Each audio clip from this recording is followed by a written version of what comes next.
Following Dispatch's launch alongside yet another Superman-inspired character appearing in entertainment, it's inevitable that we'd pit him against the iconic Superman homage. I'm not referring to Homelander, not that character either. I'm talking about this particular one.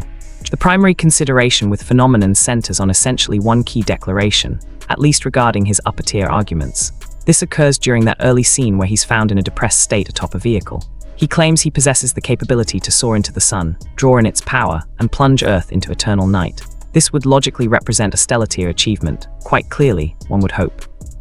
Some individuals have suggested this wouldn't translate to his combat statistics, which seems illogical. When someone's physical form can house a star's entire energy output without detonating, they necessarily must operate at stellar level. But this claim receives validation from additional statements where Robert specifically pleads with him to avoid such actions during one Dispatch encounter. Characteristically, Phenomaman maintains complete honesty. Typically, this trait holds little significance in combat scenario discussions. However, for this declaration to be false, contradictory evidence demonstrating inconsistency would need to exist. With Phenomaman, we actually observe the reverse. Indeed. Actually, the comic material provides additional context regarding Phenomanan's self-perception of his capabilities. During a discussion with Blonde Blazer, he contemplates that the sole threat capable of legitimately ending his existence would be some colossal extraterrestrial entity that could consume Earth whole, which further reinforces the notion that he operates beyond planetary threat levels. Many cite apparent contradictions to Phenomaman possessing such strength, particularly his performance during the climactic episode when everyone unites against Shroud and his forces. However, substantial evidence suggests he's deliberately restraining himself throughout this entire sequence. This stems from the initial encounter where Shroud's subordinates handcuff him, and he voluntarily permits this out of courtesy. One could reasonably infer that everything following represents him respectfully acknowledging the villain's combat efforts. He simply permits the beatdown. Notably, he never sustains genuine injury throughout. Even when Shroud unleashes his concentrated beam attack, his suit remains pristine. He's completely unharmed. The finale additionally demonstrates that rather than personally eliminating Shroud when capable, he allows Robert this conclusion due to understanding their personal animosity. This indicates Phenomanan's sole reason for not immediately finishing Shroud stems from respecting Robert's involvement. Should you reject these Phenomaman declarations claiming they lack feat support, he'd obviously rank considerably weaker without them, as the remaining universe and displayed feats prove substantially less remarkable. The most notable achievement we've witnessed involves the detonation destroying the initial Mechaman unit, reaching approximately town-tier destruction.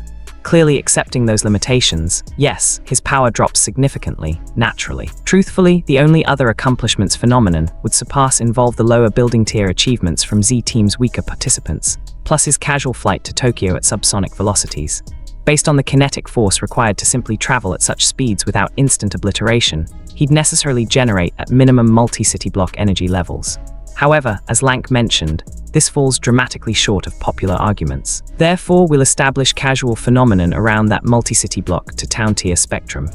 Naturally, granting him this statement and positing a hypothetical unrestricted Phenomaman in combat, he could achieve stellar levels. When contrasting Phenomanan's offensive output with Nolan's, there's an obvious substantial disparity between these individuals.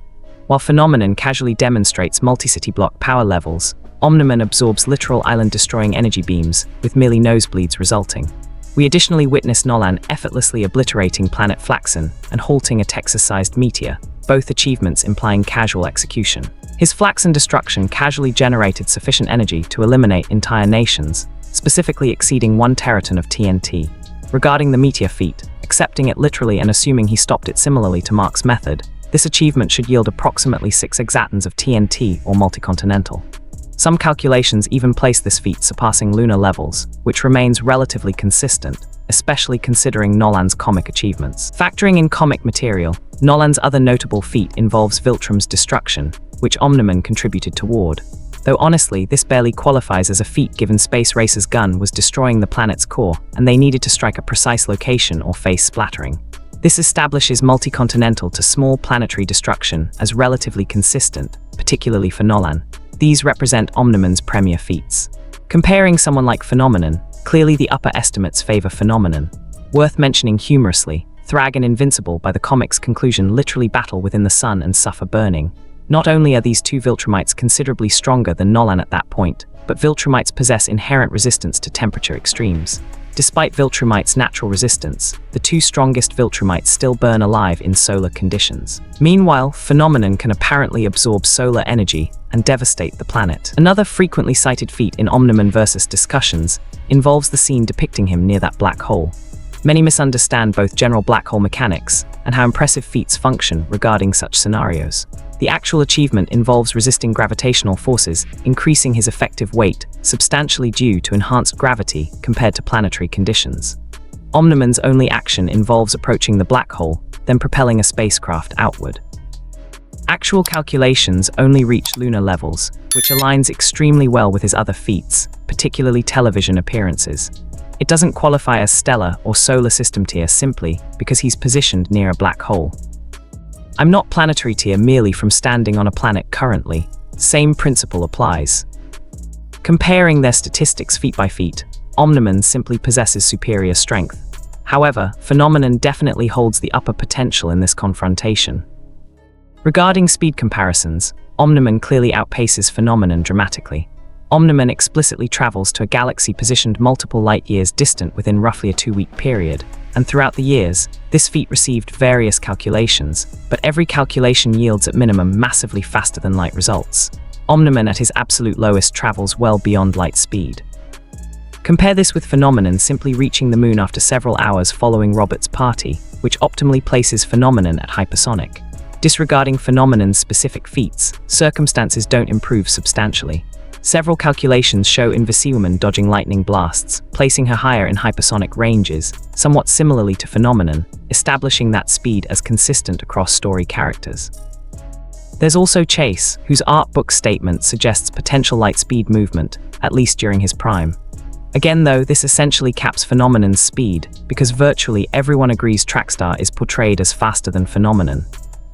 The optics worsen when the only individual genuinely perception blitzing Shroud is elderly Chase, who optimally barely exceeds Mach 1.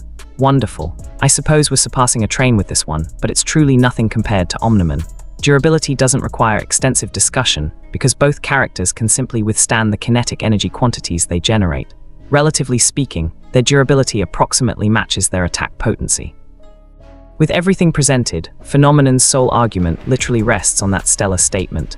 Beyond that, he possesses nothing proving he can actually strike Nolan. Exactly.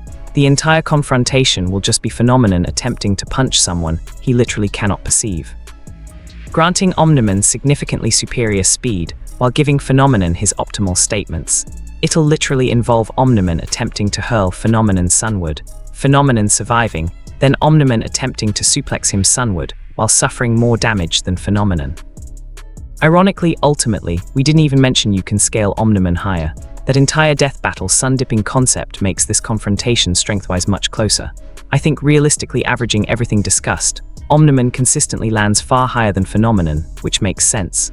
Nolan finally secures victory without sun-dipping scaling.